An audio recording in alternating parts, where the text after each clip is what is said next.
Hey, today I want to talk to you guys about how to overcome being overwhelmed.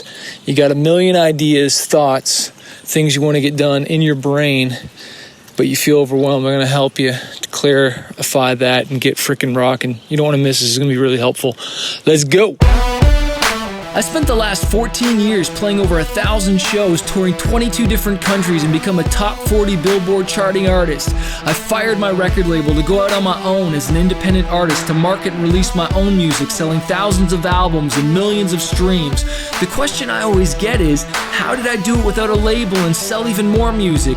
This podcast is here to show you the way. Join me and follow along as I learn, apply, and share marketing strategies to grow my music business and a loyal fan base.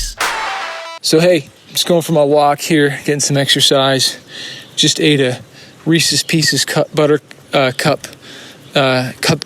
that I'm regretting that I should have just split with my wife. Instead, I had to have a whole one, and so now I feel like a fat cow, and I feel like the sugar literally blazing through my veins and wanting to pop out my eye sockets. But it's good for walking, and so I'm going to walk that junk off right now. And I wanted to talk to you guys about getting clear on what it is you want and overcoming overwhelm. And the reason we feel overwhelmed is because we're not clear with what we want. We don't have clarity. That's where overwhelm comes from. It comes from a lack of clarity. You might be listening to a million different podcasts, different coaches, hearing this, hearing that. Oh, you should do this. Oh, maybe no, you got to do it this way. Oh, you need to do that. That's one way to get super overwhelmed and just run yourself right into the ground. And then you end up doing nothing because you're like, this is just too much, and your brain can't take it, and you have all these ideas. You kind of almost get stoked at first and you get really excited, but then you get overwhelmed. Have you ever noticed that? You get really excited about stuff, all this stuff, yeah, and then you're like, which one do I start on first? And that's why you need to either get a nice journal or on your desktop, write things down, or on a whiteboard and sketch out what it is you need to get done. The reason I'm sharing this is because I was feeling overwhelmed earlier today. I had all these things in my brain for my Kickstarter because we're going to be shipping this stuff out and we're just following up with some stuff. And it was amazing when I wrote it all down, saw it all on the board, and then just made some decisions. What do we need to work on first? What are we going to attack next? Who do I need to email? Who do I need to phone to push each one of those things over? Check, check, check. It was amazing how it was like blue sky entered into my bedroom or into the studio there of clarity. And it was just like, it was like a breath of fresh air. And just knowing, okay, that's what we're going to work on next, as opposed to like this huge overwhelmed feeling. Because like, seriously, that's what it felt like at first. It just felt really overwhelming because there is so much to do. There's so many steps.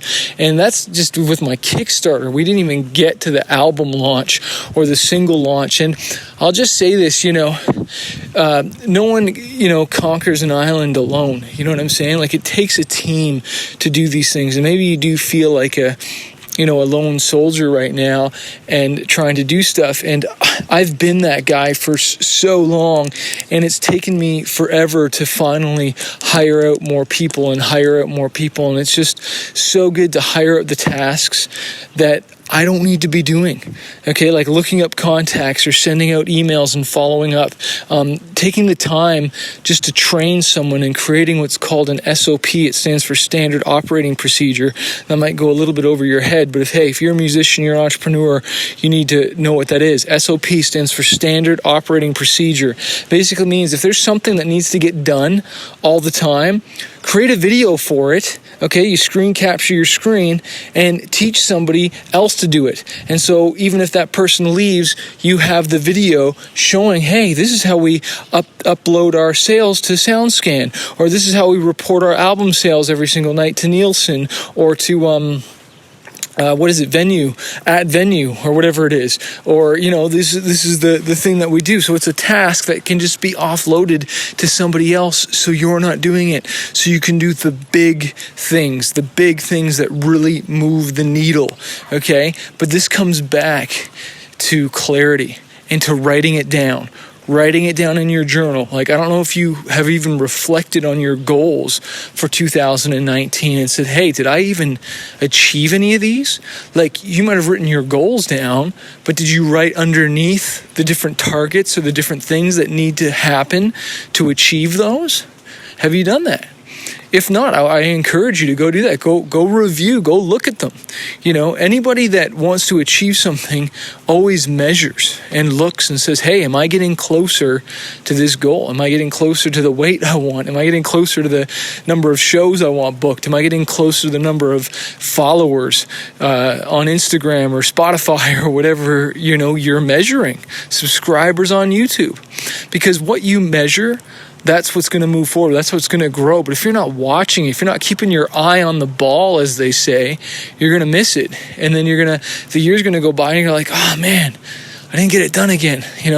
Slipped through my fingers. Like it wasn't important enough to you. And I'm going to share a quick story that I heard from a friend the other day. Some dude had this, he was working on this car. I don't know if he had bought the car or whatever it was, but he bought some car that he always wanted to get done and get refurbished or finished. I don't know what it was for, but it was just some nice car. I like to work on cars or something like that. And he was really into it, and he knew about cars and whatnot. And he told his buddy who needed to get an oil change, he's like, hey man, where can I go get an oil change? And the guy's like, oh, you go to this guy. This guy will hook you up. And so the guy goes and gets the oil change done. And he's like, hey, who told you to come here? He's like, oh, this guy did. He's like, oh, cool, man. Does he still own that car? Does he still have that ride? And the guy's like, he's like, yeah, it's still in his garage. And he's like, dude, he bought that off me over 20 years ago. 20 years ago to work on it, to finish it, to get it maybe on the road. I don't know what the deal is. But talk about procrastinating and not having the eye on the ball, not getting clear with goals and wanting to achieve something. I don't know what your big goal is this year. I don't know if it's to get an album done. I don't know if it's to get signed. I don't know if it's to get on a tour or to get on the radio or just to make a certain amount of money or to put a band together, get some songs recorded. But you got to write the goal down, but then you've got to write the steps. And then you got to set deadlines. When is that going to get done? When's step 1 going to get done? Okay, once that's done, what's step 2? Now let's work on that. Then let's work on step 3. When you clarify it like that, it just becomes so much easier to manage. And then that smashes overwhelm in the freaking face. Okay? That's how you overcome overwhelm, is you get clear, you write it down, and then it's just step 1, step 2, step 3. All right? Like that's all it is. That's all it is. And the only difference between me and other successful artists out there and those that don't make it and they fail and they don't reach their dreams is because we all have the same fears, but those of us that are successful, we just refuse to let fear control us. We act anyways. We feel the fear and we do it anyways. And I hope you'll do the same thing. Hey, I want to remind you that a fighter isn't someone who never fails. A fighter is someone who never quits. Hope you'll join us on the next Fanbase University call. Go to smartmusicbusiness.com or fanbaseuniversity.com for more info. You rock. So if you're a struggling artist and you're just trying to figure out this music industry, you want to go full time with your music, you want to get noticed on social media or learn how to launch an album, an EP, or just get your music more marketed out there, I want to encourage you to check out my coaching program called Fanbase University. Every single month, I jump on the phone 2 times with my students and I coach them and I teach them how to market their music, how to get noticed, how to handle booking agents, record labels, and just get their music out there. Also, you get access to exclusive training, you get interviews with music industry professionals. If you want to find out more and not do this on your own, not struggle, because I've wasted thousands of dollars on my career and now I want to coach other artists. Check out my program, fanbaseuniversity.com, or click the link below to find out more info.